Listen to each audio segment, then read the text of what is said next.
വളരെയധികം വിഷമത്തോടെയാണ് ഞാൻ ഈ വീഡിയോ ചെയ്യുന്നത്. കാരണം കഴിഞ്ഞ ദിവസം കോട്ടയം നഴ്സിംഗ് കോളേജിൽ ഉണ്ടായ സംഭവം നമുക്കെല്ലാവർക്കും അറിയാവുന്നതാണ്.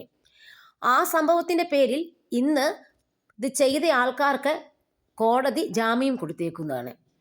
ശരിക്കും അക്ഷരാർത്ഥത്തിൽ ഇത് കേട്ട് കഴിഞ്ഞപ്പോൾ ഒരു ഞെട്ടലും ഒരു ഭയവും ഒക്കെ തോന്നുന്നത്. കാരണം ആർക്കും തെറ്റ് ചെയ്യാം എന്നുള്ള രീതിയിലേക്ക് ഇത് മാറിക്കഴിഞ്ഞു.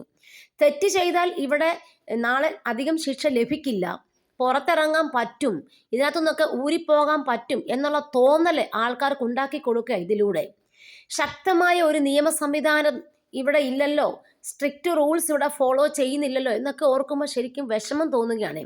ഭാവിയിൽ ഇനി ആർക്കെങ്കിലും ഇതുപോലെ സംഭവിച്ചു കഴിഞ്ഞാൽ തീർച്ചയായിട്ടും ഇവർക്കൊക്കെ വളരെ ഫ്രീ ആയിട്ട് നടക്കാം എന്നുള്ള ഒരു തോന്നലും കൂടെ ഇവിടെയുള്ള മറ്റുള്ള ആൾക്കാർക്ക് ഇത് ഒരു പ്രേരക ശക്തിയായി മാറിക്കൊണ്ടിരിക്കുകയാണ്.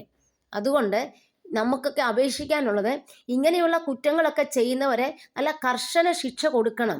അവരെ ഒന്നും ഈ ലോകത്ത് ഇനിയും ഇതുപോലുള്ള നമ്മുടെ ചുറ്റുപാടുകളിലേക്ക് അവരെ ഇറക്കി വിടരുത് എന്ന് മാത്രമേ പറയാനുള്ളൂ. ഇവിടെ ജാമ്യം കൊടുത്തതിനെ ന്യായീകരിക്കുന്ന കുറെ കാര്യങ്ങൾ പറയുന്നുണ്ട്. അതെന്താന്ന് ചോദിച്ചു കഴിഞ്ഞാൽ ഇതാണ്: വിദ്യാർത്ഥികളാണെന്നും പ്രായം പരിഗണിക്കണമെന്നും പ്രതിഭാഗം കോടതിയിൽ വാദിച്ചു. പഠിച്ച് പുറത്തിറങ്ങി സമൂഹത്തിന് സേവനം ചെയ്യേണ്ട ആളുകളാണ്. ആ സമയത്തുണ്ടായ ഒറ്റ ബുദ്ധിയിൽ തോന്നിയ കാര്യങ്ങളാണ് ദൃശ്യങ്ങളിൽ ഉള്ളത്. അതിനു മുമ്പ് ഇത്തരത്തിൽ ഒരു സംഭവം ഉണ്ടായിട്ടില്ലെന്നും പ്രതിഭാഗം വാദിച്ചു. ഇപ്പം ഇവിടെ പറഞ്ഞേക്കുന്നത് എന്താണെന്നറിയാവോ? ഇതിനു മുന്നേ ഇവർ യാതൊരു തെറ്റും ചെയ്തിട്ടില്ലെന്നും ഒറ്റ ബുദ്ധിയിൽ ഇവർക്ക് തോന്നിയ ഒരു കാര്യമാണ് ഇതെന്നും പറഞ്ഞിട്ട് അങ്ങനെ 2-3 കാര്യങ്ങൾ പറഞ്ഞാണ് ഇവരെ ഇപ്പം പുറംലോകം കാണിക്കാൻ വേണ്ടി അവരെ അനുവദിച്ചേക്കുന്നത്. എന്നിട്ട് പറയുന്നു ഇവരാണ് ഇനിയും നമ്മുടെ സമൂഹത്തിന് സേവനം ചെയ്യേണ്ടവരാണെന്ന്. ഇവരൊക്കെ എന്ത് സേവനം ചെയ്യാനാണ്?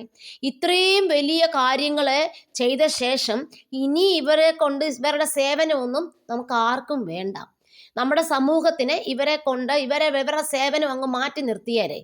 ഇവരുടെ സേവനം ഇല്ലാതെ ജീവിക്കാനാണ് ഞങ്ങൾക്കൊക്കെ താല്പര്യം. ഇനി എന്തിനാണ് വെറുതെ ഇങ്ങനെയുള്ള ആൾക്കാരുടെ സേവനങ്ങളൊക്കെ ഇനി നമ്മളൊക്കെ മേടിച്ച് ജീവിക്കണോ?